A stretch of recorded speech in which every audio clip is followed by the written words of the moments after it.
আচ্ছা বল কত করে দিলাম ক্লোজেস্ট অ্যাপ্রোচ হয়েছিল না আচ্ছা তো লিখ limitation of Rutherford experiment limitation lines of Rutherford model limitation of Rutherford atomic model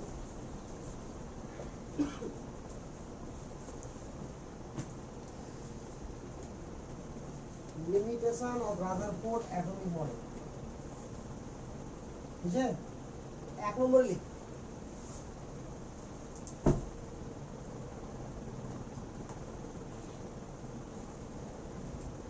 it could not explain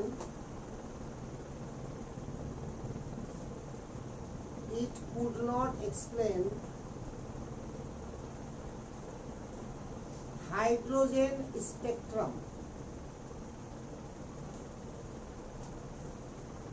it could not explain hydrogen spectrum এর মানে হচ্ছে শোনো যে হাইড্রোজেনের যে স্পেকট্রামটা পাওয়া যায় সেটা এরকম পাওয়া যায় কতগুলো লাইনে পাওয়া যায় হ্যাঁ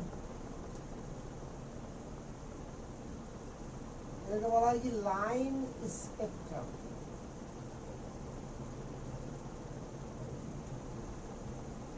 এটা কে দেয় হাইড্রোজেন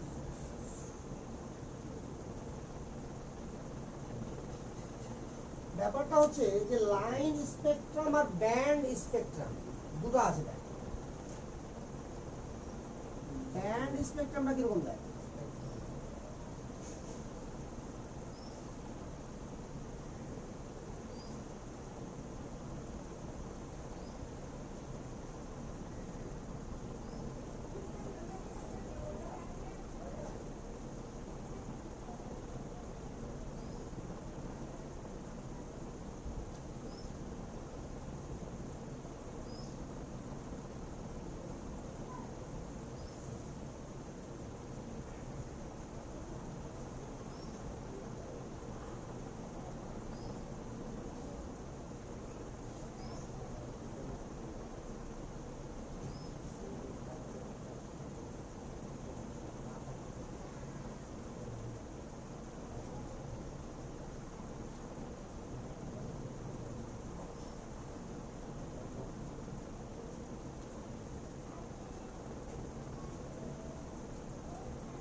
এটাকে বলা হয় band spectrum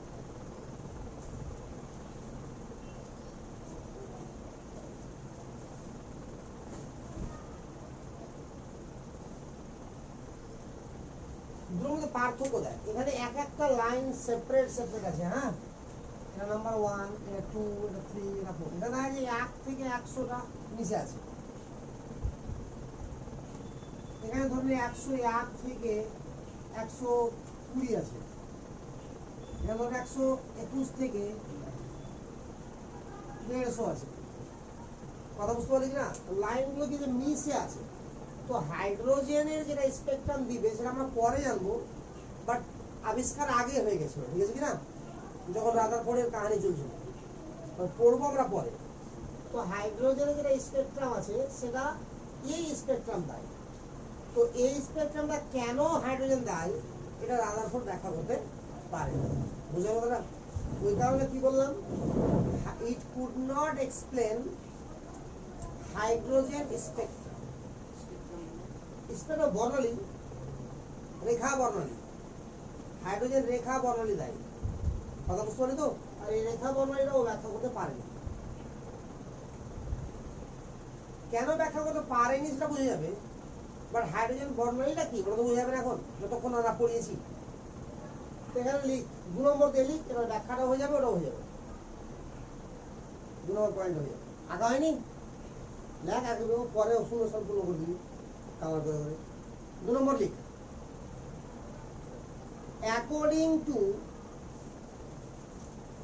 according to classical theory of electromagnetism according to classical theory of electromagnetism proposed by Maxwell. Proposed by Maxwell. It is now full stop देते.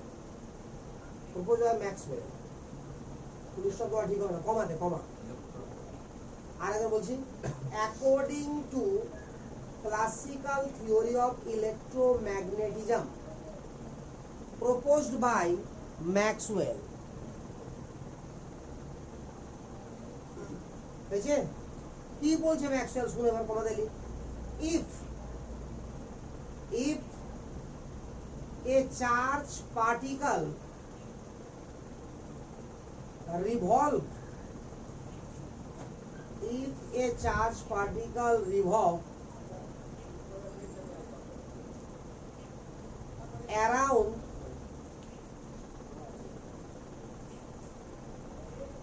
other charge particle,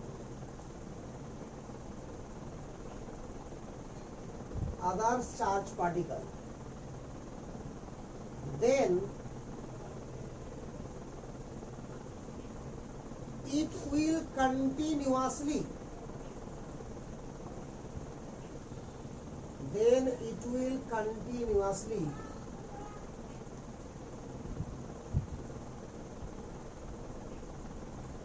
loss of energy, continuous loss of energy. So path of electron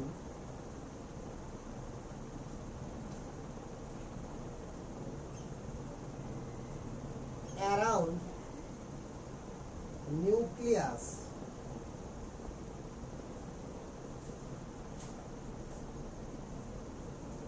should be spiral,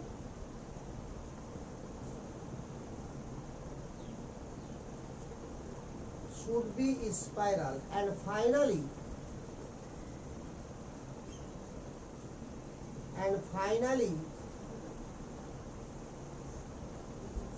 electron will fall,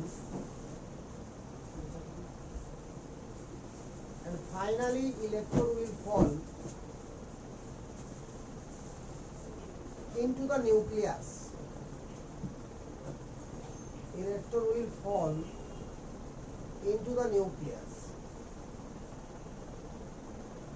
Therefore atoms should be unstable.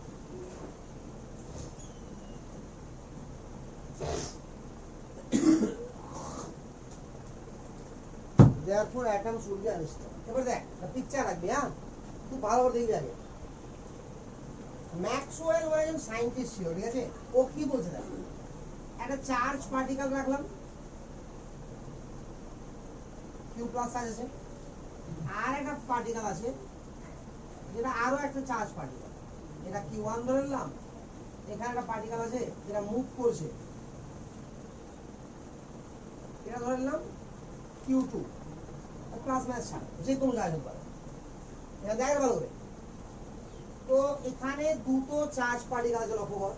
ম্যাক্সওয়েলের theory অনুযায়ী, এটা হ্যাঁ, Maxwell বলছে যে কোনো একটা charge পার্টিকেলকে ঘিরে যদি অন্য কোনো চার্জ পার্টিকেল রিভলভ করে, মুভ করে, ঠিক আছে? তো সবসময় কি হবে, আমার দুটো চার্জ পার্টিকেলই কি করবে, এনার্জি রিলিজ করবে। তো এটা কন্টিনিউয়াসলি যখন মুভ করছে, তো কন্টিনিউয়াসলি এনার্জি রিলিজ হবে। আর এই এনার্জি যেটা রিলিজ হচ্ছে সেটা যদি আমার তরঙ্গের আকারে বেরোয়, কথা বুঝতে পারছিস তো? আর সেই তরঙ্গকে যেটা পর্দার উপরে ফেলা সম্ভব হয়, সেই তরঙ্গটা কি গ্যাপ দিয়ে দিয়ে বেরোবে নাকি কন্টিনিউয়াসলি বেরোবে? কন্টিনিউয়াসলি বেরোবে। তো কন্টিনিউয়াসলি বেরোতে এরকম ব্যান্ড পাবো, একটা অনেকগুলো ব্যান্ডও পাবো না, একটাই ব্যান্ড পাবো যেখানে কি অনেকটা আমার রশ্মি মিশে থাকে। এরকম পাওয়া যাবে কি? এরকম পেতে গেলে কি করতে হবে, মাঝে মধ্যে ছাড়লো, মাঝে মধ্যে ছাড়লো না। কিন্তু এখানে কি হচ্ছে দেখ, ম্যাক্সওয়েলের থিওরি অনুযায়ী বলছে যেটা হতেই পারে, ম্যাক্সওয়েল তাকে প্রুফ করে দিয়েছে যে কোনো একটা চার্জ পার্টিকেলের অ্যারাউন্ডে যদি কোনো একটা চার্জ পার্টিকেল মুভ করে, রিভলভ করে, তাহলে কি দেখা যাবে সবসময়, যে এই দুটো চার্জ পার্টিকেলে কি করবে, এনার্জি রিলিজ করতে থাকবে। কথা বুঝলি? তাহলে এবার নিউক্লিয়াসের কাহিনী তাই। তো নিউক্লিয়াস বল পজিটিভ চার্জ কিনা, বল নিউক্লিয়াস পজিটিভ চার্জ কিনা বল আগে। এবার এর অ্যারাউন্ডে যখন আমার নিউক্লিয়াস মুভ করছে, ইলেকট্রন মুভ করছে, বল ইলেকট্রন একটা চার্জ কিনা, ইলেকট্রন আছে মানে এটা চার্জ নেগেটিভ, আর এখানে দেখ না গেলে, তাহলে এইভাবে আমার ইলেকট্রনটা মুভ করছে ধরে নে। তো ম্যাক্সওয়েলের থিওরির সঙ্গে এর মিল আছে কিনা বল, আরে আছে তো। তাহলে কন্টিনিউয়াসলি কি করবে, এনার্জি রিলিজ করে থাকবে। তাহলে এনার্জি যদি রিলিজ করে, ঠিক তো, তাহলে এখানে নিউক্লিয়াসের ভর প্রচুর বেশি আছে বলে কি হচ্ছে, এনার্জিও প্রচুর বেশি আছে, আরে আছে কিনা। তাহলে এনার্জি যে হারে এর কমবে সে হারে এর কমবে কি, তাহলে তো অনেক বেশি আছে না, কথা বুঝতে পারলি না। তাহলে এর দ্বারা এই কি হবে, অ্যাট্রাক্ট হয়ে যাবে, ফলে গতিপথটা এটা চেঞ্জ হয়ে যাবে। দিয়ে এখান থেকে যদি গতিপথ হয় ওর, ওটা এইভাবে হতে শুরু করবে।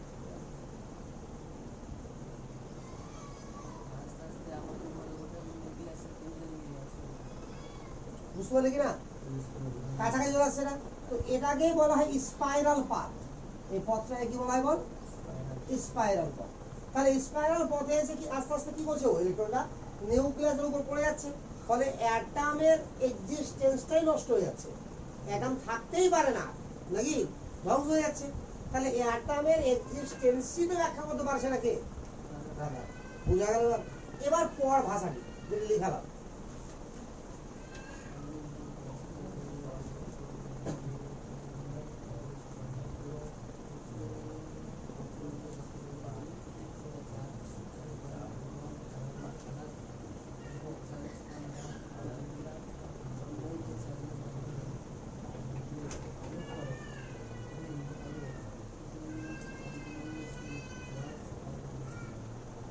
বল ক্লিয়ার, বুঝতে যাবেন। তাহলে এই দুটো হচ্ছে কি ওর ফল্ট। এবার লিখ সাম ইম্পর্টেন্ট টার্ম, পয়েন্ট কর সাম ইম্পর্টেন্ট টার্ম। হ্যাঁ এই দুটোই ফল্ট, ওর এই দুটোই fault.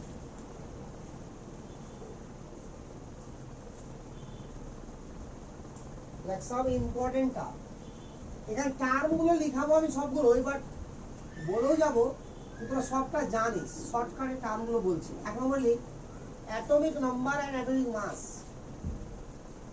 Atomic number and atomic মাস।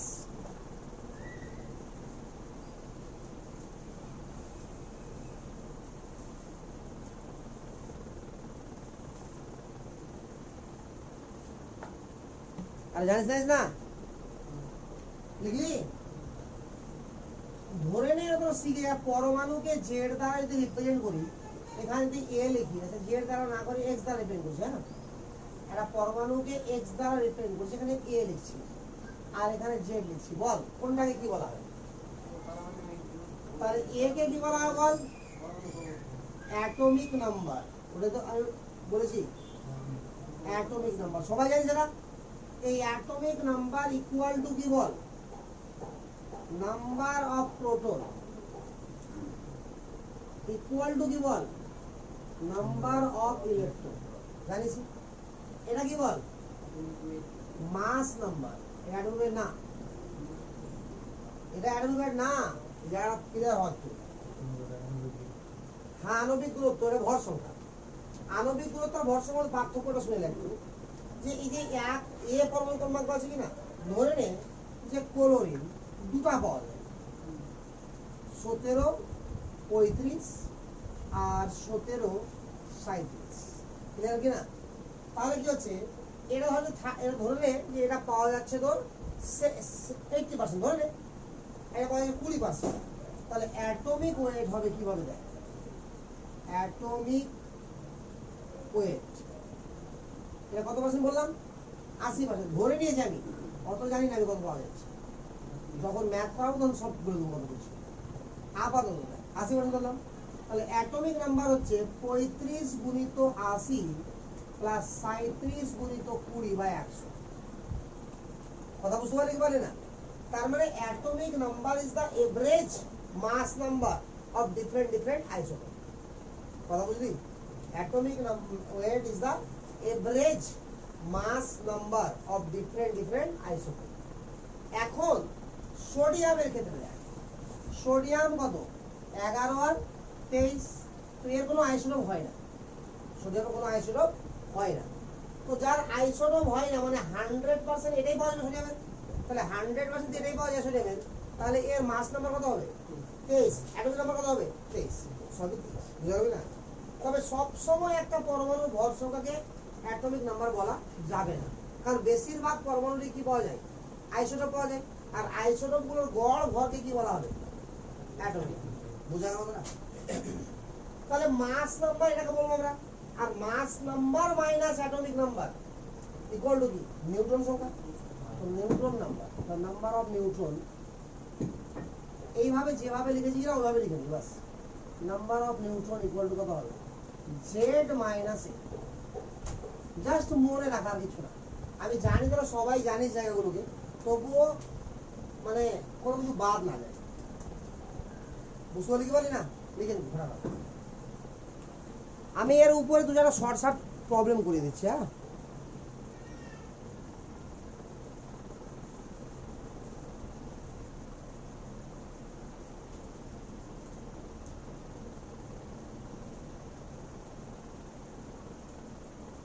বুঝবো?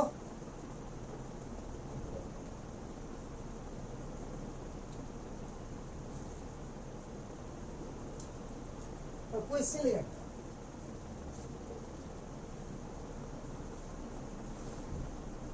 complete the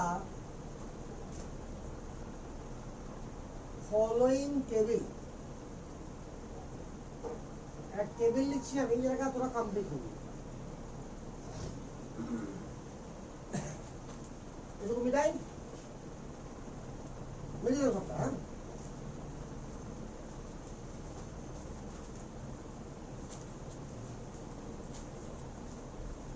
এখানে লিখছি আমরা পার্টিকেল,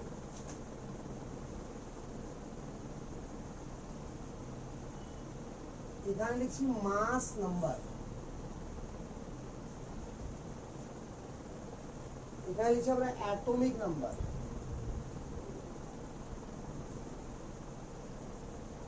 ইলেকট্রন, প্রোটন, নিউট্রন। ঠিক আছে? এক জিনিস দেয়া এখানে বলা হচ্ছে ক্যালসিয়াম, এখানে বলা হলো 40, এখানে বলা হলো 20। এখানে বলা হলো ক্যালসিয়াম 2+, এখানে বলা হলো 40, এখানে বলা হলো 20। এখানে বলা হলো তোর নাইট্রোজেন 3-, এখানে বলা হলো 14, এখানে বলা হলো 7।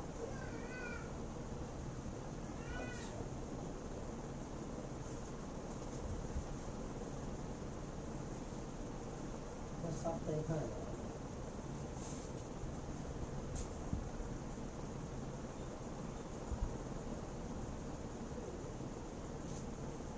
অক্সিজেন, এখানে বলা হলো 18, আর এখানে বলা হলো 8।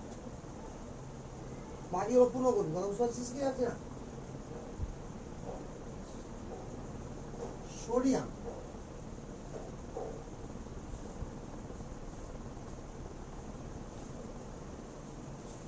এখানে বলা হলো 11, এখানে বলা হলো 12। তাহলে বাকি জায়গাগুলো ফটাফট পূর্ণ কর। কথা বুঝতে পারছিস? কোশ্চেনটা বুঝতে পারিস রে না পারিস নি? পারিস তো? পড়ে যা কোনো কোনো ভাবে।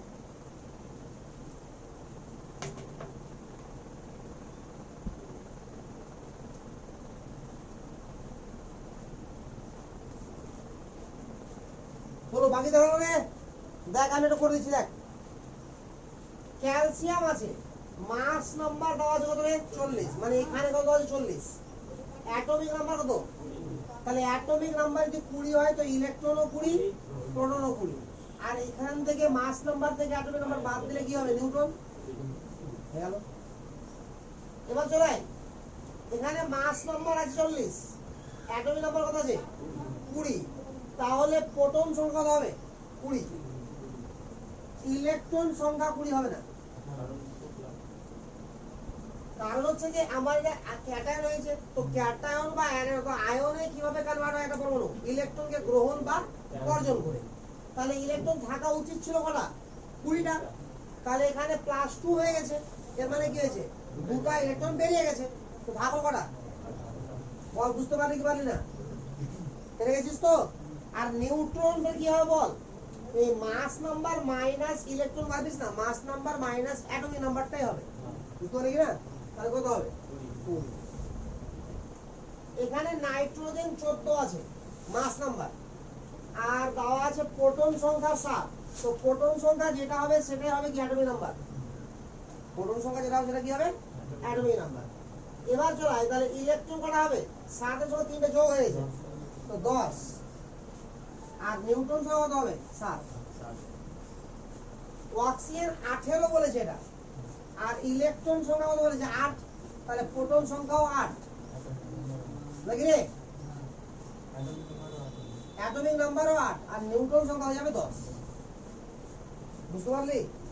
তারপর সোডিয়াম বলে দেখ, প্রোটন আর নিউট্রন, তো প্রোটন আর নিউট্রনের যোগফলকে বলা হয় মাস নাম্বার, 23 হয়ে গেল, আর প্রোটন সংখ্যার সমানই হবে সঙ্গে অ্যাটমিক নাম্বার 11 হয়ে গেল, কোনো চার্জ নাই তো ইলেকট্রনও প্রোটনের সমান হবে, বল বুঝতে পেরেছিস।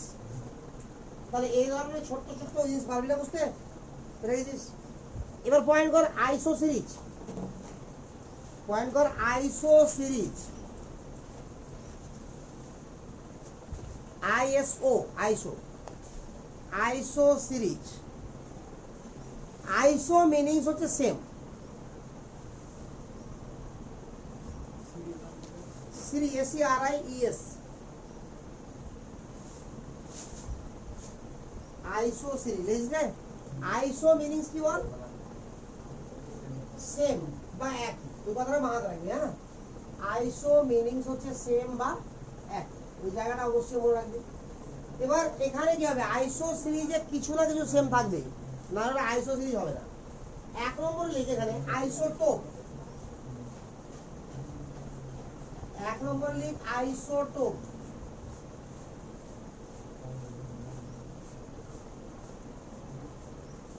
আর লিখলি রে, তো সবাই জানিস আইসোটোপ কাকে বলে, জানিস না, কি হবে এখানে মাস নাম্বার সেম হবে না ডিফারেন্ট হবে, আর অ্যাটমিক নাম্বার সেম, তাহলে element having same number of proton, তাহলে অ্যাটমিক নাম্বারটাকে প্রোটন নাম্বার বলা হয়, সেম নাম্বার অফ প্রোটন, আরে ওটা বলতে হয় না, না তো যা বলি তো বল দিবি কি আছে, ওটা বাচ্চাদের বলতে হয়, শুনে যে একই মৌলের বিভিন্ন পরমাণুগুলোর যদি ভর সংখ্যা আলাদা হয় পরমাণু ক্রমাঙ্ক একই হয়, আরে একই মৌল যখন হলো তাহলে পরমাণু ক্রমাঙ্ক 1 হবেই, আরে বুঝতে পারলি কি বললি না, আর পরমাণু ক্রমাঙ্ক 1 রেখে আইসো সিরিজ বলছে মানে কি ভর সংখ্যা আলাদা আছে, তো যাই হোক বলে দেওয়া হয় ভালো, চিন্তা করা লাভ নেই, কনফিউশন রেখে লাভ নেই, সব বলে দেওয়া হয়। তাহলে আইসোটোপ কাদেরকে বলা হয় বল, সেম অ্যাটমিক নাম্বার বা প্রোটন সংখ্যা এন্ড ডিফারেন্ট মাস নাম্বার হলেই হবে নাকি আরো কিছু দরকার,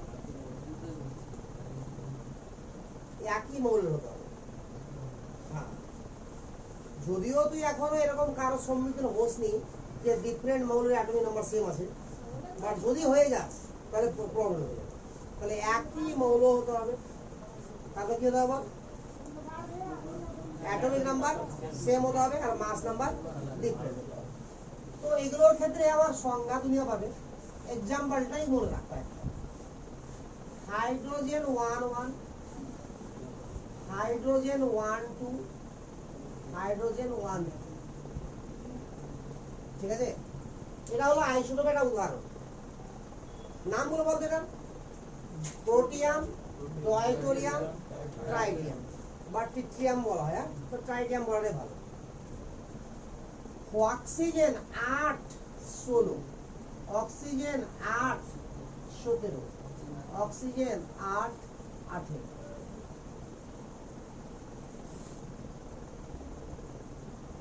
বুঝে গেছিস? কার্বন 6-12, কার্বন 6-14,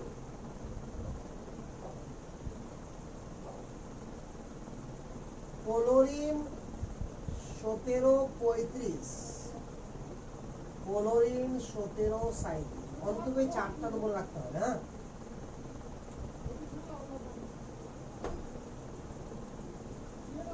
আর হয়েছে? তাহলে শর্টকাটে মনে রাখার জন্য কি রাখবি, কি মনে রাখবি? Element having same number of proton, element having same number of proton পাশে লিখে রাখতে পারি ছোট করে।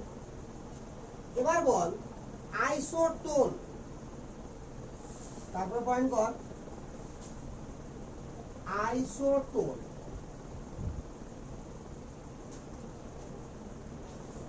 আইসোটোন কাকে বলা হয়? আর কিছু বলতে হবে না, বাস হয়ে গেল। বুঝে নিয়েছি ব্যাপারটা, পারবি দিকে। এটা জাস্ট লিখে রাখ ব্র্যাকেট একটু ছোট করে, element having same number of neutron, element having same number of neutron.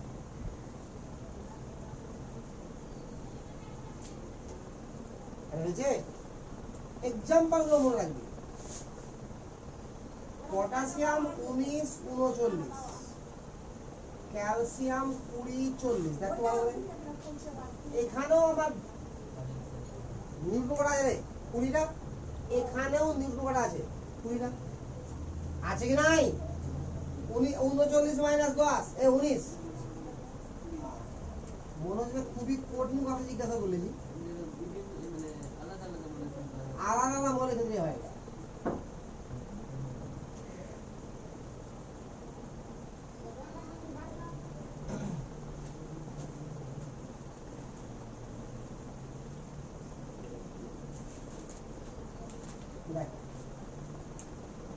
Example হলো না? আর এই যে এবার লিখ আইসোবার। কাকে বলা আইসোবার? ভর সংখ্যা সমান, তো element having same number, same mass number. ছোট্ট ছোট গুলি করা, electron having same mass number.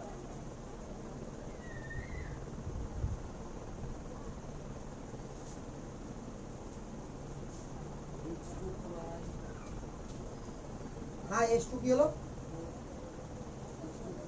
কই H2 করে দিয়েছেন?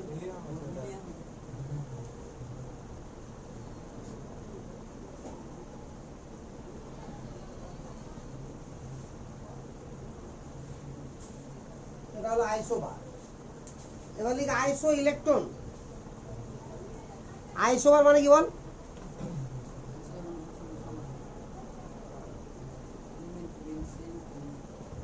এবার লিখ isotone, sorry iso electron, iso electron.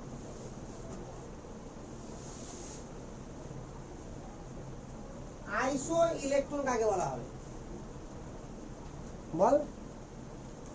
Having same number of electron, just লিখে right, having same number of electron. যেমন ধর, হ্যাঁ প্রায় এর কোন গল্পই নাই রে এখানে রে, সবই আলাদা। ইলেকট্রনের কাহিনী বলছে এখানে, ভালো করে দেখ।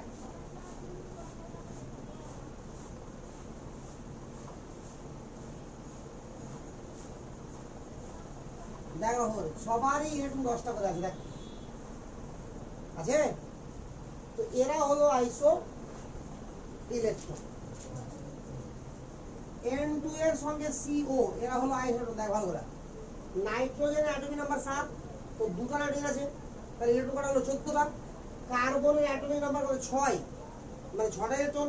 আর অক্সিজেন কটা? 8টা, 8 6 14। তাহলে এরাও একে অপরের সঙ্গে কি আছে বল? আইসো ইলেকট্রন। বুঝা গেল? তাহলে এবার বলবি যে আইসোটোন সেম। তো এই ছোট্ট ছোট্ট সংজ্ঞাগুলো আমাকে একটু মনে রাখতে হবে, ঠিক আছে? এবার শুরু হলো অ্যাকচুয়াল টিপিক্যাল জিনিস। দেখ ভালো করে বুঝলো সব, সবটা বুঝবো এবার, তাড়াতাড়ি কর।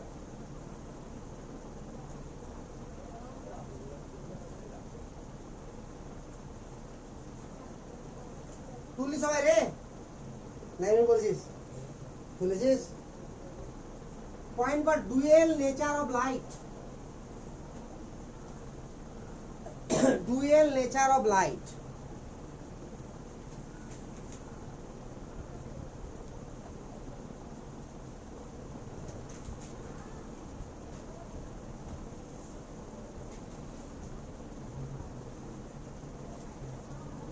very very important topics, চুপচাপ দেখে যা, খুবই ইম্পর্টেন্ট টপিক একটা, ডুয়েল নেচার অফ লাইট। মানেটা কি? লাইটের দ্বি চরিত্র, অর্থাৎ যে কোনো লাইট, এই যে লাইট জ্বলছে, রড জ্বলছে, এই রডেরও আমার কি হচ্ছে, লাইট আছে, আছে কি না? তো যে কোনো লাইটের দু ধরনের ক্যারেক্টার আছে, একটা হচ্ছে পার্টিকেল নেচার, একটা ওয়েভ নেচার।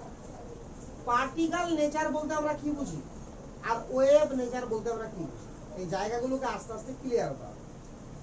ওয়েভ বা তরঙ্গর আকারে যখন যাবে সেটা কি হচ্ছে, ওয়েভ নেচার। আর পার্টিকেল নেচার মানে কি, কণা আকারে থাকবে, আর থাকবে থাকবে না। তো কন্টিনিউয়াসলি যখন আবার তরঙ্গের আকারে থাকবে কেউ, তার কোনো গ্যাপ থাকবে না তরঙ্গের মধ্যে। আর কণা আকারে থাকলে কি হবে, ওর মধ্যে গ্যাপ থাকবে। কথা বুঝতে পারছি না? লিখ আগে, আস্তে আস্তে বুঝিয়ে দিচ্ছি আমি, কত পিকচার আঁকো ক্লিয়ার হয়ে যাবে। তো ফার্স্ট আগে মানেটা লিখলে, light suggest dual nature.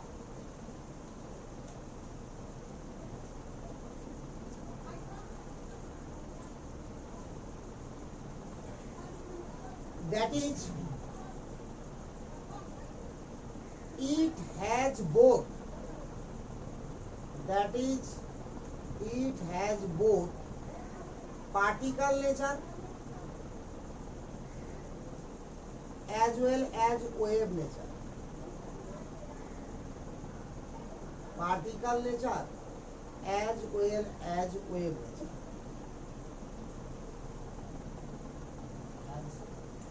As well as, well, W-E-L, as well as wave nature. বুঝছে? মানটা শোনা গে, যে পার্টিকেল নেচার কাদেরকে বলা হয়, যারা আমার ডিসকন্টিনিউয়াস থাকবে।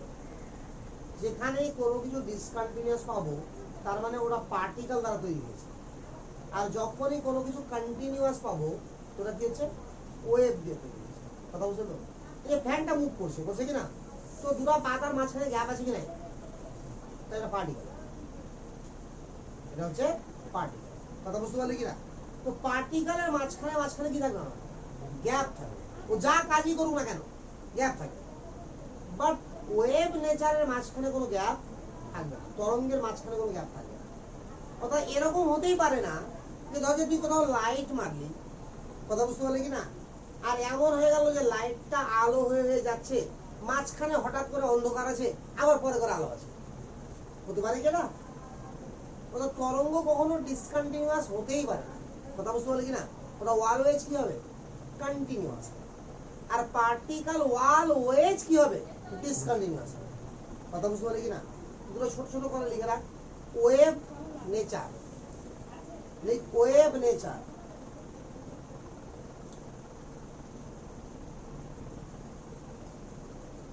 লিখলি ওয়েভ নেচার, ওখানে লিখে ছোট করে, it is continuously or continuity, it is continuously or continuity in nature, it is continuously or continuity in nature. শুন আগে, ম্যাথ করেছিস তো হবে, continuous discontinuous, continuity discontinuity, derivative integration করেছিস, ডেরিভেটিভ করেছিস, লিমিটটা করিসনি, করলে তো হবে না।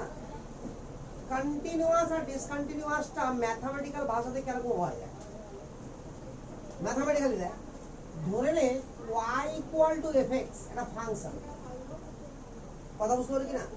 আমাকে প্রুফ করতে বলছে এটা যে দেখ শুন তো আগে, বলছে y ইকুয়াল টু fx একটা ফাংশন, আমাকে প্রুফ করতে বলছে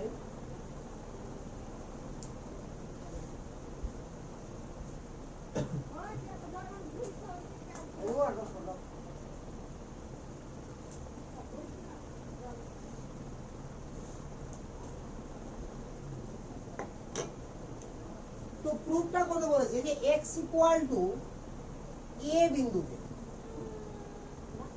এটা কন্টিনিউয়াস আছে না ডিসকন্টিনিউয়াস আছে, অর্থাৎ a পয়েন্টে ওর জয়েন্ট আছে না ছুটে গেছে, কথা বুঝতে পারলি কিনা? তো সাপোজ ধর এটা আমরা করবো কি, আমরা তখন আমরা করবো limit x tends to a positive f of x এর ভ্যালু বের করব, limit x tends to a negative এর ভ্যালু বের করব, আর f of a এর ভ্যালু করব। তিনটা যদি ইকুয়াল হয়ে যায় তাহলে বলবো যে x ইকুয়াল টু a পয়েন্টে কন্টিনিউয়াস, কথা বুঝতে তো? যদি একটাও আমার গন্ডগোল হয়ে যায় তাহলে সেটা কন্টিনিউয়াস না। তাহলে ম্যাথটা থাকবে কি করে? দেখ, কন্টিনিউয়াস আর ডিসকন্টিনিউয়াস মধ্যে জ্ঞান দরকার। হ্যাঁ, ম্যাথটা দেখি, ধরে না আমার এরকম আছে 4 প্লাস এক্স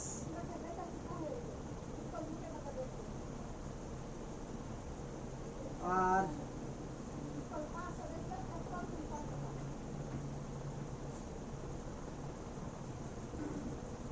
4 মাইনাস এক্স হবে আর 4 হবে। এটা দেওয়া আছে যখন এক্স এর value greater than 0, greater than 0, এটা এক্স এর ভ্যালু যখন লেস দেন 0, এটা এক্স এর ভ্যালু ইকুয়াল টু 0, কথা বুঝতে পারলি কিনা?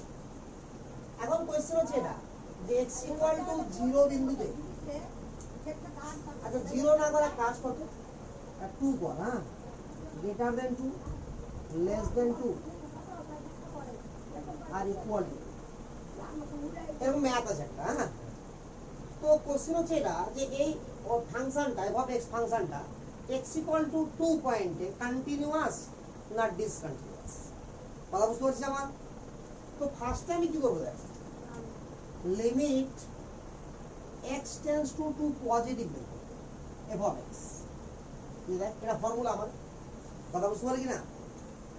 তো এখানে limit x tends to 2 positive, ম্যাথের ভাষায় লিমিট কিভাবে লেখে না, এভাবে লেখে এলআই, ঠিক আছে তো? এটাও লেখা যায়, হ্যাঁ, এলটি। আমাকে শর্টকাটে বেশি ভালো লাগে, যত শর্টকাট আর শর্টকাট ভালো করে লিখতে হবে, ঠিক আছে তো? তো x টেন্ডস টু 2 পজিটিভ। এবার বল 2 পজিটিভের ভ্যালু এর মান এটা কি জানিস কি আছে? এটা বল, এটাকে পড়তে হয় টেন্ডস টু, কি পড়তে হয়? টেন্ডস টু, জানিস তোরা সবাই ম্যাথে শিখেছিস তো? তো টেন্ডস টু, তো টেন্ডস টু তে কি হয়? টেন্ডস টু মিনিংসটা কি? x এর ভ্যালু 2 না, x টেন্ডস টু 2 এর মানে কি x এর ভ্যালু 2 না, তবে 2 এর খুবই কাছাকাছি। x এর ভ্যালু 2 না, তবে 2 এর খুবই কাছাকাছি। তুই যতটা কাছে ভাবতে পারবি তার থেকেও কাছে। এবার 2 এর কাছে দুদিক থেকে হতে পারে, এটা কোণ থেকে হতে পারে, এটা বেশি থেকে হতে পারে, হতে পারে এরকম। যদি ভ্যালুটা বললি 2.00001, কি 2 এর কাছাকাছি হলো না? তো এটাই কি সবথেকে কাছে, না এর থেকে কাছে আসা যাবে? 2 এর পরে 2.10টা শূন্য লাগিয়ে দিবি, 1 করে দিবি, কেউ 20টা শূন্য লাগিয়ে দিবি, কেউ 30টা শূন্য লাগিয়ে দিবি, তো আস্তে আস্তে কি হচ্ছে, কাছে তো হচ্ছে। আবার 1.99, 2 এর কাছাকাছি। আমি তো বলি 1.999, আরো কাছাকাছি হয়ে গেল, 1.99999 লাগিয়ে দিলাম, অনেকটা 1 একটা লাইন লাগিয়ে দিলাম, আরো কাছে হয়ে গেল। তো দুদিক থেকে কি হতে পারে, কাছে হতে পারে।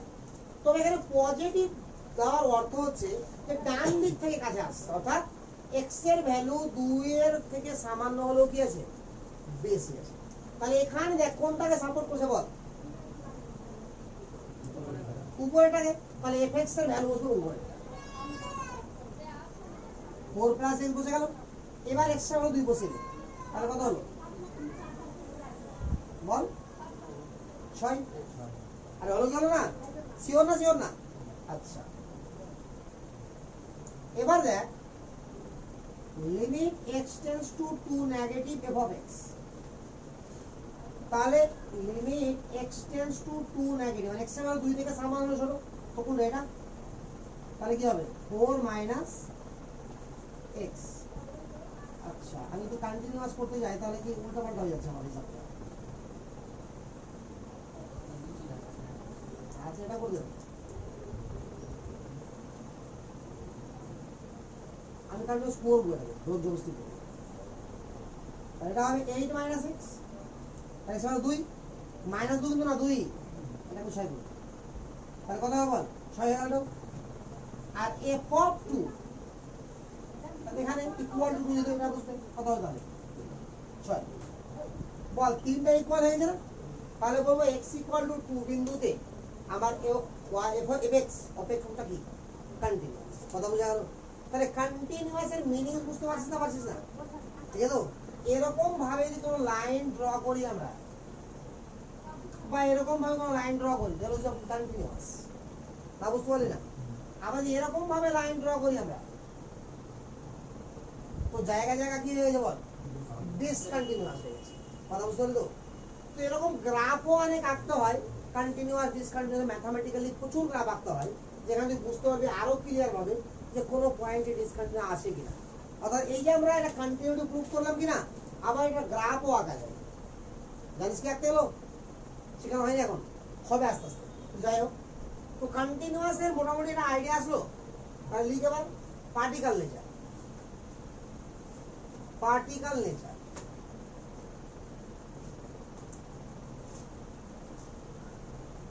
it is discontinuing in nature, it is discontinuing in nature, discontinuing in nature বুঝছে। এবার আমি আরো একটু সহজ সরল এক্সাম্পল দেওয়ার চেষ্টা করছি যে কন্টিনিউয়াস আর ডিসকন্টিনিউয়াস জিনিসটা ম্যাথমেটিক্যাল দিলাম, একটু বাস্তব এক্সাম্পল দিই। হ্যাঁ দেখ লক্ষ্য গল্প করবি না বললাম।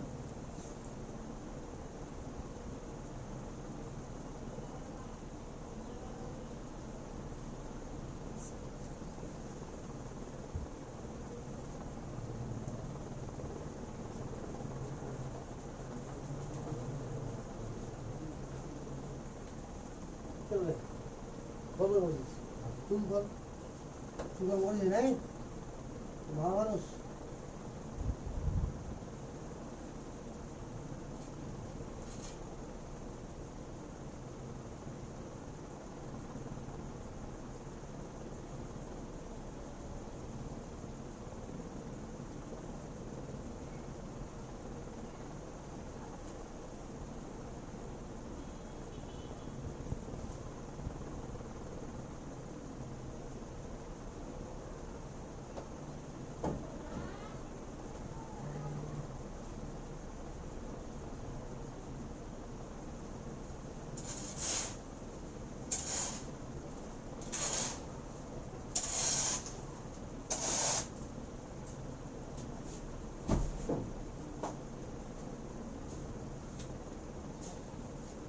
দেখবে এবার আমি এখানে বল রাখলাম,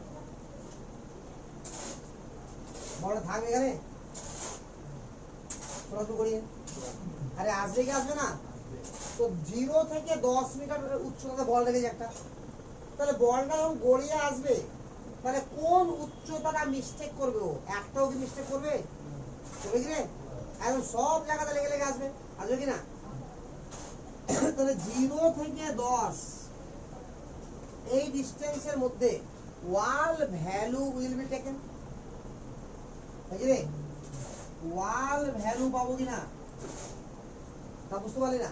উচ্চতাটা বিভিন্ন সময়ে আর এর মান কটা হবে, ইনফাইনাইট হবে, এক দুটো মান হবে কি, তাহলে ইনফাইনাইট, ইনফাইনাইট ভ্যালু উইল আকার্স, প্রচুর ভ্যালু আছে, ক্লিয়ার। এবার এখানে একটা বল নিলাম, দেখ ভালো করে, আর বলটাকে ধাক্কা মেরে ছেড়ে দিলাম, তো দেখ এখানে আপাতত কোথায় 10 এ আছে, আর আছে কিনা রে 10 থেকে কি বলটা হবে গড়িয়ে লেগে লেগে পড়বে নাকি এখানে গাইড করে যাবে এখানে? তাহলে 10 এর পরে ডাইরেক্ট ভ্যালু কত হবে? তাহলে 7 আর 10 এর মাঝখানে কোনো ভ্যালু পাবে কি ও?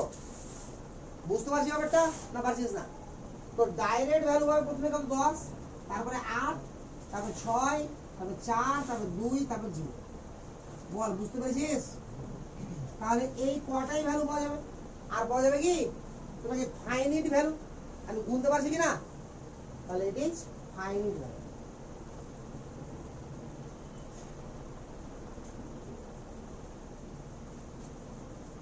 তো এরকম যদি হয় তাহলে কি বলা হবে? কোনটা তাহলে কন্টিনিউয়াস বল? প্রথমটা কন্টিনিউয়াস আর পরেরটা কি বল? ডিসকন্টিনিউয়াস। বুঝতে পারলি কি না? সেটাকে বলা হবে কন্টিনিউয়াস।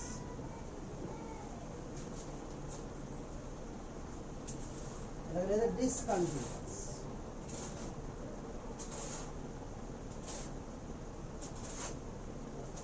কন্টিনিউয়াস আর ডিসকন্টিনিউয়াস। তুলে ফেলাবার পিকচারটাকে ক্লিয়ার হবে। আচ্ছা দেখ তাহলে এখানে বল এটা কন্টিনিউয়াসলি নেচার কেন বল? সিম্পল ওয়েতে দেখ কোন লাইনকে কোন জায়গাতে এখানে ক্রস করছে কি মানে টপকে যাচ্ছে কি, এটা কন্টিনিউয়াস আর এটা কি হলো ডিসকন্টিনিউয়াস। তো এই যে ওয়েভের কাহিনীগুলো আছে, কন্টিনিউয়াস মানে কি ওয়েভ আর ডিসকন্টিনিউয়াস মানে কি পার্টিকেল। এই দুটো নেচার বিশাল ভাইটাল নেচার। হ্যাঁ, এগুলোকে পরবর্তীতে এখন কিভাবে ব্যাখ্যা করছি বল? ওয়েভ কার ডুয়েলকে ব্যাখ্যা করছি বল? লাইটের। পরে করে ডি ব্রগলি আবার দেখাবে যে পার্টিকেলেরও ডুয়েল নেচার আছে। আর ওটা যেদিন আবিষ্কার হয়ে যাবে সেদিন সমস্ত বোর্ড টোরের কাহিনী সব গন্ডগোল হয়ে যাবে। ওরা আসতে লেট হবে, লাস্টে পড়বো আমরা। তো বাট এতটুকু তো বুঝে গেছিস। এবার এখান থেকে শুরু হবে তোর কিছু পরিচিত জিনিস। বাট তোরা ফিজিক্স কত পড়েছিস বল? ফিজিক্সে কি ওয়েভ টুয়েভ গুলো পড়েছিস রে? পড়েছিস? তো বল ওয়েভ কত রকমের হয় বল? ওয়েভ কাকে বলা হয় বল আগে বল? ওয়েভ কাকে বলা হয় বল না রে?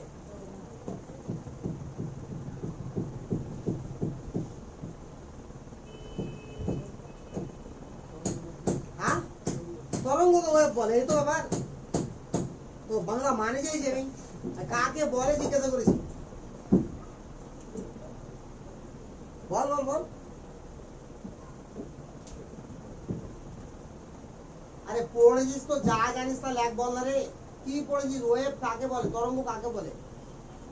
ওটা বাদ দিয়ে বাকিটা পড়েছিস। তরঙ্গের ভাগ আমি তরঙ্গ কাকে বলে পড়লি না? তরঙ্গের ভাগটা সব পড়লি নাকি? পড়ে যাচ্ছিস মনে নাই? ব্যাপারটা কি বলতে দেখ, তরঙ্গ এমনই একটা জিনিস, ঠিক তো? এখানে কি হবে? এনার্জি ট্রান্সফার হবে। কার ট্রান্সফার হবে? উইদাউট ট্রান্সফারিং অফ মেটার। অর্থাৎ কিরকম?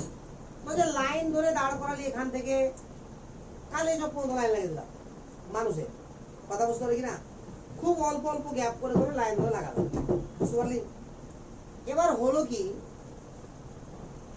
যে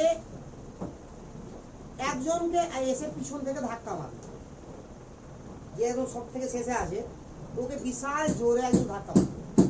তাহলে কি হবে? লরি দিয়ে হোক ট্রেন দিয়ে হোক ধাক্কা মারি লাগবে, বাছুক মুরুক পরের গল্প, ঠিক আছে কিনা? ধাক্কা মারবে। তাহলে কি হবে বলে ভাই? ও সামনেটাকে ধাক্কা মারবে। আরে বুঝলি কি বুঝলি রে? সামনেরটা তারপরটা ধাক্কা মারবে। ধরে ধাক্কার স্পিডটাও ওরকম আছে। এরকম ধাক্কা মারতে মারতে মারতে কালিতে পৌঁছে গেল। কথা বুঝতে পারলে কিনা? যাকে ধাক্কা মেরেছিল ও হয়তো কিছু দূর এগোলো, প্রথম 2-4টা ধাক্কা যদি জোরে লেগেছে, 3-4টার পরে এবার ওরা কি হবে? শুধু ওকে ধাক্কা মেরে চলে যাবে, কিন্তু ওদের পজিশন চেঞ্জ হবে কি? হবে? তো পজিশন চেঞ্জ হয়নি মানে ভরের চেঞ্জ হয়নি, কিন্তু এনার্জি ট্রান্সফার হয়ে গেছে কাল জগৎ দিয়ে। না বুঝতে পারলি না? এটাই হচ্ছে ওয়েভ। কথা বুঝতে পারছিস তো? এটাই ওয়েভ। অর্থাৎ এনার্জিরই ট্রান্সফার হবে, ভরের ট্রান্সফার হবে না। বুঝতে পারছিস না পারছিস না? তো লিখ, it is mode of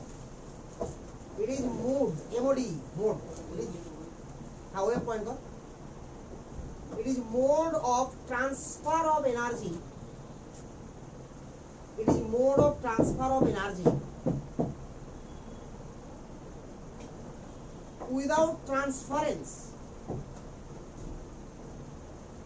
it is mode of transfer of energy without transference of matter, without transference of matter,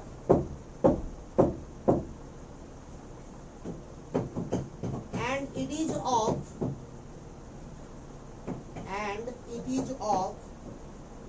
two types,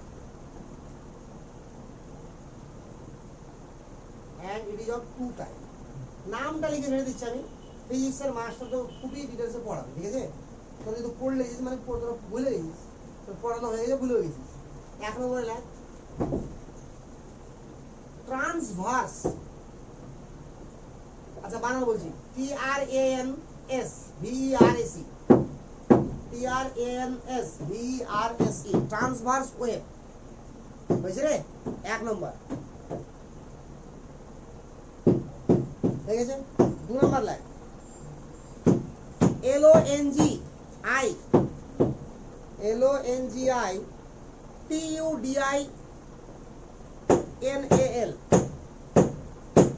TUDINAL, longitudinal, বুঝলে রে ওয়েভ।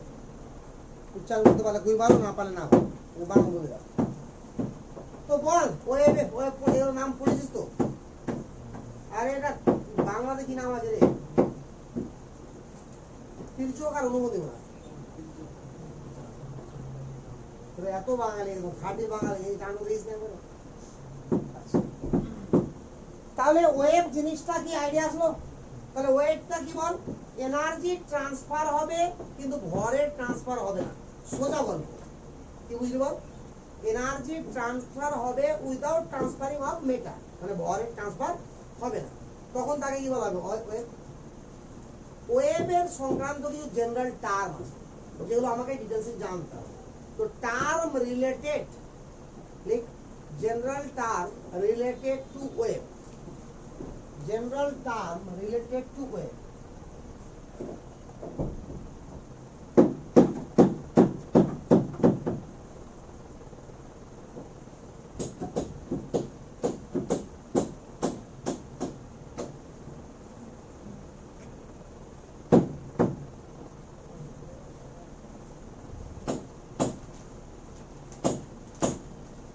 এইভাবে ওইগুলো যাচ্ছে, ঠিক আছে? তো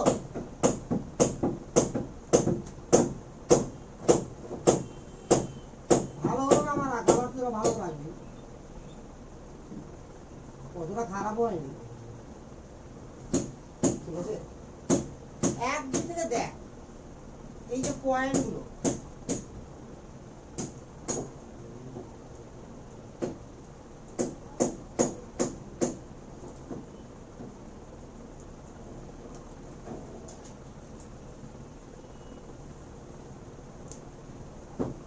এভাবে তরঙ্গ যাবে কিনা বল, উপরের দিকে যাবে, এটাকে বলা হয় ক্রেস্ট, এই পয়েন্টটাকে কি বলা হয় ক্রেস্ট, এটা বলা হয় ট্রট,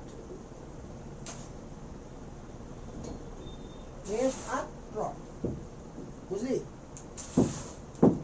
আর এই যে ক্রেস্ট বা ট্রট, যে মেন যে লাইনটা, তরঙ্গ তো আমার এভাবে কাটতে কাটতে যাচ্ছে, বা যাচ্ছে তো এটাই মেনলি সোজা পথে যাচ্ছে, সোজা পথ অতিক্রম করছে বাঁকা পথে, কথা বুঝতে পারলি না? আরে সোজা পথে অতিক্রম করবে কিন্তু অতিক্রম করছে কোন পথে, বাঁকা পথে, বুঝতে পারলি তো? এটাই হচ্ছে তরঙ্গের নেচার। তো এমন যাচ্ছে দেখ, তো এখানে আর এই যে বাঁকা পথের সর্বাধিক দূরত্ব কত সোজা পথ থেকে, এটাই দূরত্ব সর্বাধিক, এটাকে বলা অ্যামপ্লিটিউড।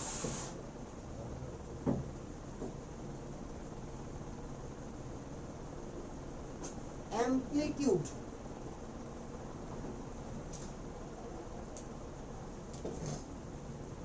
বুঝে? দেখ এটা একটা ক্রেস্ট কিনা বল, এটা একটা ক্রেস্ট, তোমরা পরপর ক্রেস্টকে বলা হয় কনজুগেটেড ক্রেস্ট। কি বলা হয়? Conjugated crest. আর দুটো কনজুগেটেড ক্রেস্টের মধ্যে যে ডিসটেন্সটা, এটাকে বলা হয় তরঙ্গ দৈর্ঘ্য ল্যামডা। একইভাবে দুটো কনজুগেটেড প্লট একই তো ডিসটেন্স হবে না, আলাদা হবে রে? আরে এটা একই হবে কি হবে না? এটাও ল্যামডা। ওয়েভ লেন্থ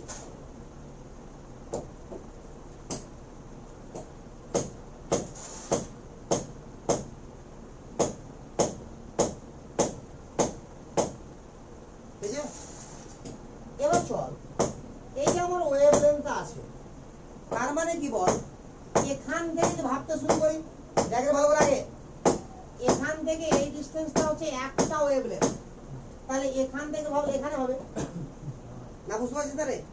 আরে হবে তো। তো ধরে নে এক একটা ওয়েভ লেন্থের দৈর্ঘ্য হচ্ছে আমার 0.2 মিলিমিটার। কি বললাম? এক একটা ওয়েভ লেন্থের দৈর্ঘ্য হলো 0.2 মিলিমিটার। জাস্ট মনে করতে বলছি, কিন্তু হিসাবটা মাথায় রাখবি, অ্যান্সারটা বলতে হবে। তাহলে আমি 1 সেন্টিমিটার দৈর্ঘ্যকে ধরলাম একক দৈর্ঘ্য, তাহলে 1 সেন্টিমিটারের মধ্যে এরকম কতগুলো ওয়েভ পাবো? 1 সেন্টিমিটারের মধ্যে এরকম কতগুলো ওয়েভ পাবো? কথাটা বুঝতে পারলি না পারলি না? সিম্পল ভাবে শুন আগে। আমি কি বললাম, যে এরকম যে ওয়েভ গুলো যাচ্ছে, এই ওয়েভের ডিসটেন্সটাকে ধরে নিলাম কত? আমি 2 মিলিমিটার ধরলাম, 2 মিলিমিটার। আমি 1 সেন্টিমিটার যাচ্ছে, তাহলে 1 সেন্টিমিটার সমান 10 মিলিমিটার, তাহলে 10/2, তাহলে 5টা পাবো। আরে বোঝা গেল? এটাকে বলা হয় ওয়েভ নাম্বার। কি বলা হয় বল? অর্থাৎ একক দৈর্ঘ্যের মধ্যে এরকম ওয়েভ কটা আছে তাকে কি বলা হবে? Wave number. আর এটাকে লেখা হয় নিউ বার দিয়ে, নিউ বার। নিউ আর চিহ্ন সব বলছে আস্তে আস্তে, আগে জিনিসটা জেনে নে ভালো।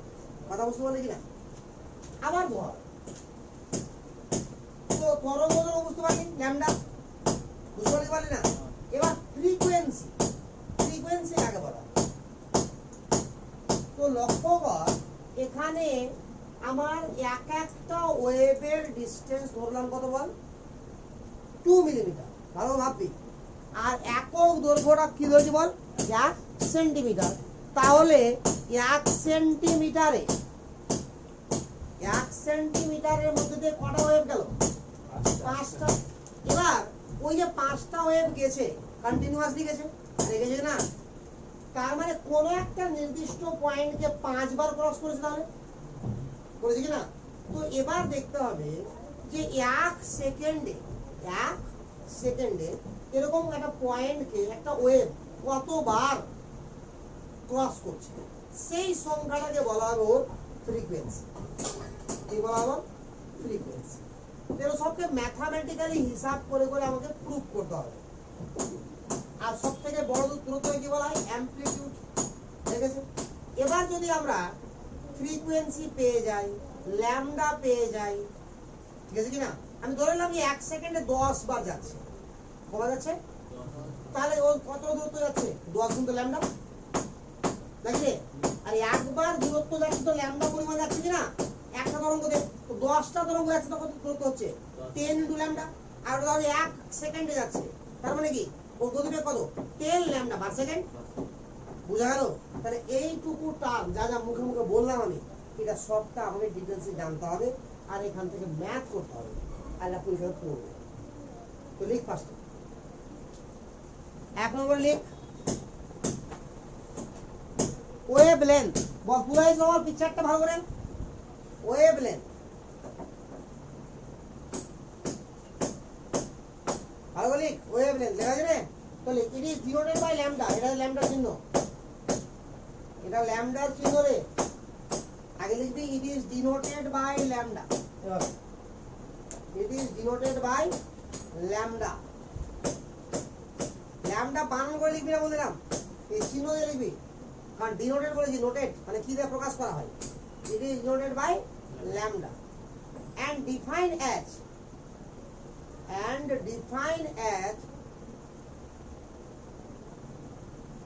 distance between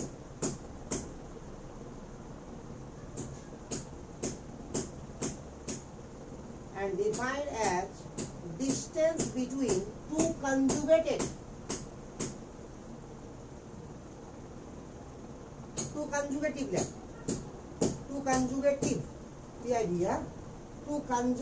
crest or trot. এটা লেখা যায় crest আর trot গুলো লেখা যায়, এটা টি আছে এর ধরিস না আবার trot crest or trot বুঝা গেল না? তাহলে ওয়েভলেন্থ কে ল্যামডা দিয়ে লেখা হয়, আর ওয়েভলেন্থ কাকে বলা হয়? দুটো পর পর ক্রেস্টের মধ্যেকার দূরত্ব অথবা দুটো পর পর ট্রটের মধ্যেকার দূরত্বকে কি বলা হয়? ওয়েভলেন্থ। এবার লিখ ওয়েভ নাম্বার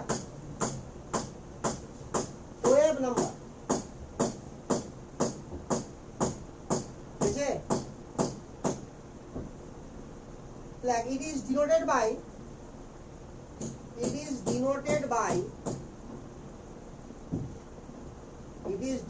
রেঞ্জ তো এবার দেখ এরকম দিকে ছোট হাতের ভি, এখন এবার স্মল ভি এরকম ধরে তার মাথার উপর দাগ,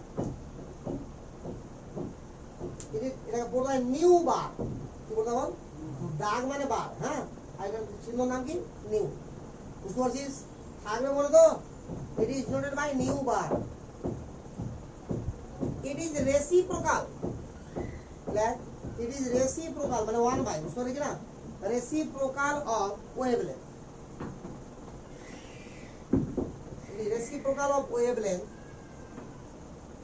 and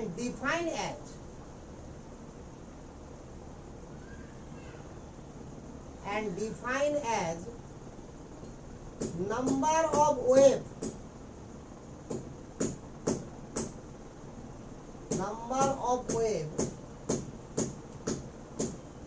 per unit length,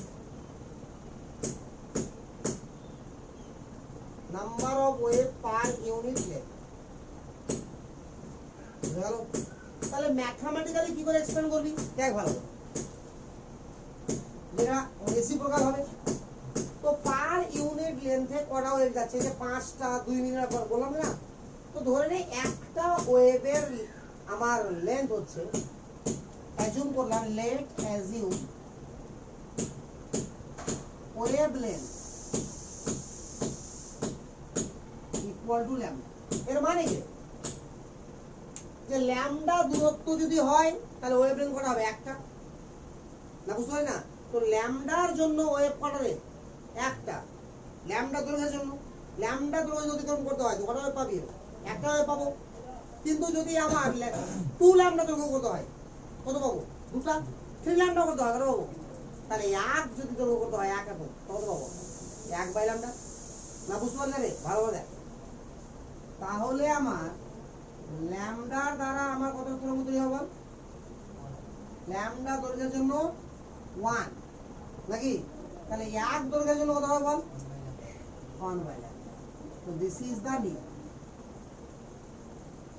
বাস এভাবে বুঝতে পারলি কি পারলি না? ল্যামডা দৈর্ঘ্য অতিক্রমের জন্য প্রয়োজনীয় তরঙ্গ দৈর্ঘ্য 1টি, তাহলে 1 দৈর্ঘ্য অতিক্রমের জন্য প্রয়োজনীয় তরঙ্গ দৈর্ঘ্য কত? 1 বাই ল্যামডা। আর এটাকে তো নিউ বার বলা হয়। একক দৈর্ঘ্যের মধ্যে কটা তরঙ্গ দৈর্ঘ্য আছে, বুঝা গেল না? দেখেন এইভাবে শর্টকাট লিখে নেন। তো যদি ব্রড কাট করার ইচ্ছা করতে পারিস তাহলে কি লিখতে হলে? ল্যামডা দৈর্ঘ্য অতিক্রমের জন্য তরঙ্গের প্রয়োজন হয় 1টি। ল্যামডা দৈর্ঘ্য অতিক্রমের জন্য তরঙ্গের প্রয়োজন কত? 1টা। বাকি বাস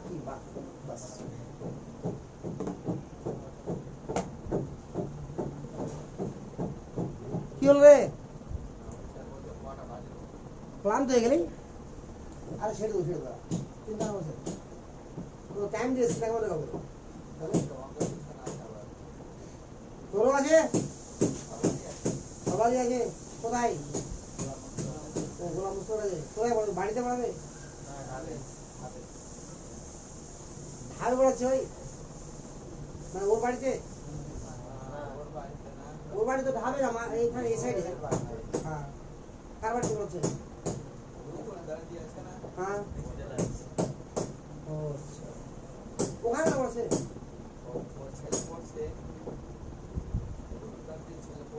হ্যাঁ, বাড়িতে মামা মামা পড়া দিচ্ছে না? কার ছেলে?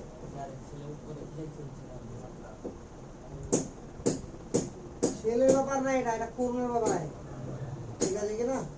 সাড়ে প্রধানকে চিনি না, ওয়াতে খুব লোক আছে জীবনে, ওরা আগে বলবে দেখবি। আচ্ছা দেখ এবার লিখ। আচ্ছা ইউনিট কি হবে? ইউনিট বলতো, তরঙ্গ দৈর্ঘ্যের ইউনিট কি হবে? মিটার, এসআই এককে। আর সিজিএসে কি হবে? সেন্টিমিটার, নাকি রে? তবে আমরা যখন ম্যাথ করবো তখন থাকবে ন্যানোমিটারে, অ্যামস্ট্রং এ। তো ন্যানোমিটার অ্যামস্ট্রং কে চেঞ্জ করতে পারবো আমরা? পারবো রে? ওখানে ইউনিট লাগ, এর আগের সংখ্যাতে লাগে ইউনিট লাগলে। ওয়েভ লেন্থের সংখ্যাতে ইউনিট লাগ মিটার, আর এখানে ইউনিট লাগ মিটার ইনভার্স। ওয়েভ লেন্থ সব প্রথমে কি সংখ্যা লিখলাম রে? ওয়েভ লেন্থ না, ওখানে লাগ মিটার আর এখানে লাগ মিটার ইনভার্স। ইউনিট দিয়ে পয়েন্ট কর, এখানে এভাবে লাগতো, ইউনিট হবে কি? মিটার ইনভার্স, আর ওখানে কি যাবে? মিটার, মানে এসআই পদ্ধতি ঠিক আছে। চল 3 নম্বর পয়েন্ট কর ফ্রিকোয়েন্সি। 3 নম্বর পয়েন্ট কর ফ্রিকোয়েন্সি, কম্পাঙ্ক যাকে বলা হয়। হ্যাঁ, নাম্বার অফ ওয়েভ, লিখ নাম্বার অফ ওয়েভ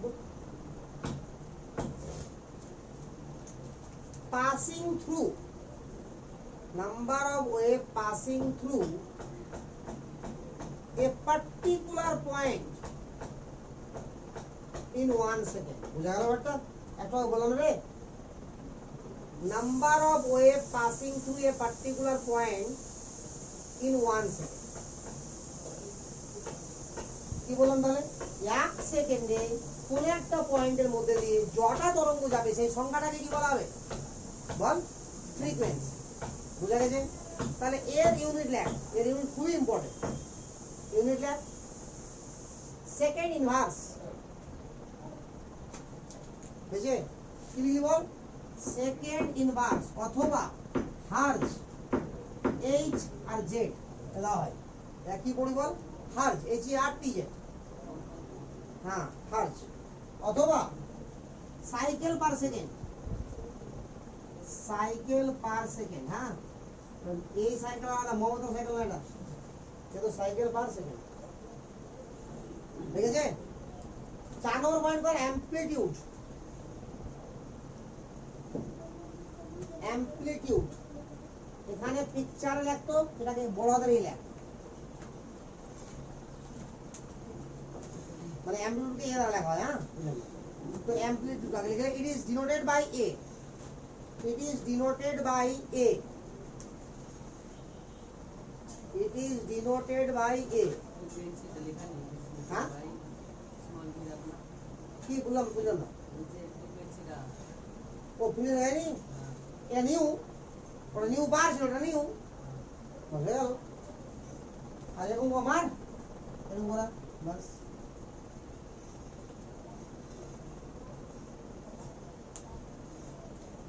বুঝে? আচ্ছা লাগে এবার, it is denoted by amplitude লেখা না, it is denoted by a লেখা হয়েছে রে। হ্যাঁ, আছে মানে সব কিছু বোঝা যাচ্ছে, কেন নাই? বই পড়েছিলাম ম্যাথগুলো,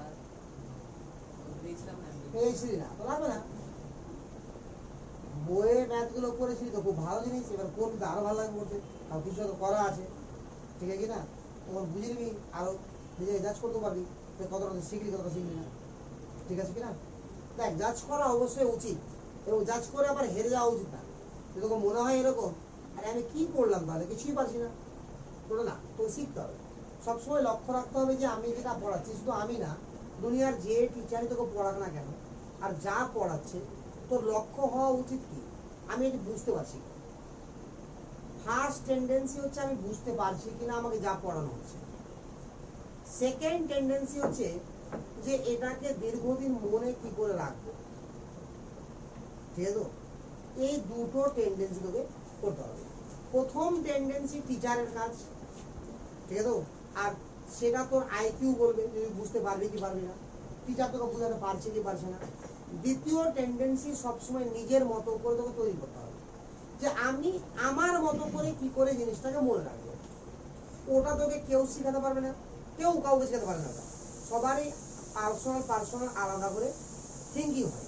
প্রত্যেকটা মানুষের থিঙ্কিং আলাদা আলাদা আছে, অর্থাৎ সবাই মনে রাখার জন্য ডিফারেন্ট প্রসেস ইউজ করে।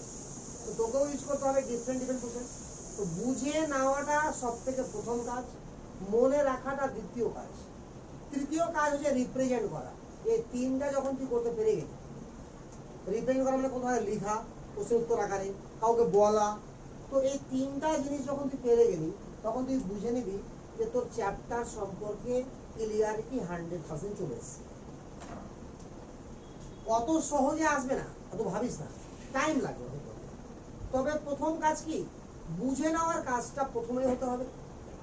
মনে রাখার প্যাটার্নটা তুই দেখবি যে তুই যতই যেভাবে মনে রাখ না কেন, প্রথমবার 1 মাস 1.5 মাসের বেশি মনে থাকে না। দ্বিতীয়বার যখন ওটাকে আরেকবার রিভাইজ করবি নিজের মতো করে, তখন দেখবি সেটা সারা বছর মনে থাকে। যদি প্রথম কাজটা ঠিকঠাক থাকে তো বুঝা লাগে তো। আর তুই জবরদস্তি যদি মনে করিস যে আমি মুখস্থ করবো তো মনে রাখবো, মনে থাকবে?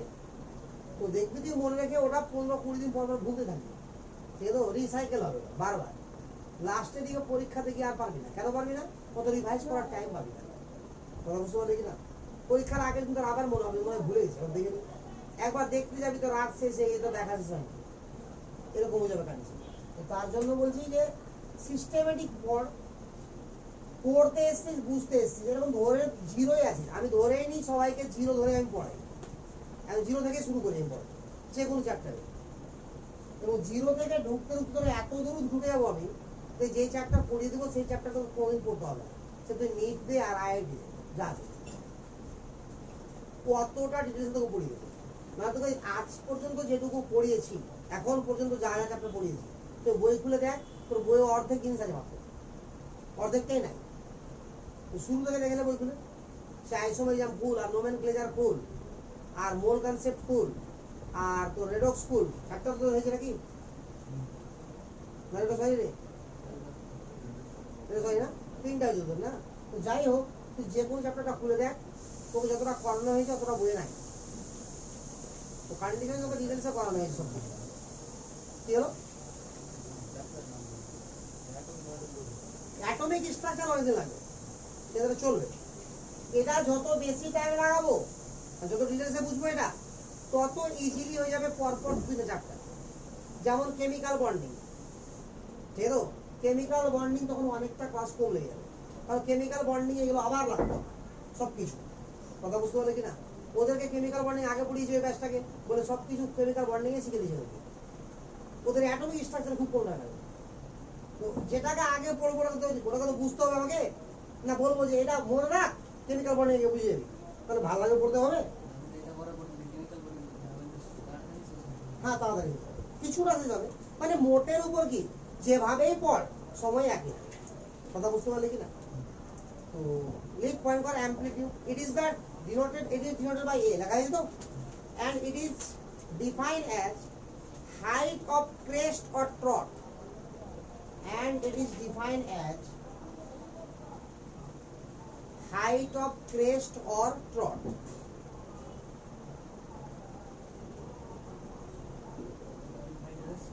Height of crest, দেখ ভালো করে, এই যে crest এর height আর trot এর height, এটা তো amplitude.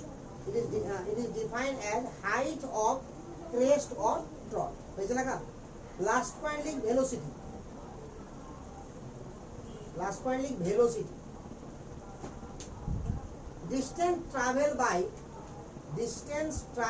by wave, distance travel by wave per unit time, distance travel by wave per unit time। অর্থাৎ 1 ইউনিট টাইমে কতটা ডিস্টেন্স যাচ্ছে কে বল? ওয়েভটা। তাহলে কি বলছি আমরা? ভেলোসিটি।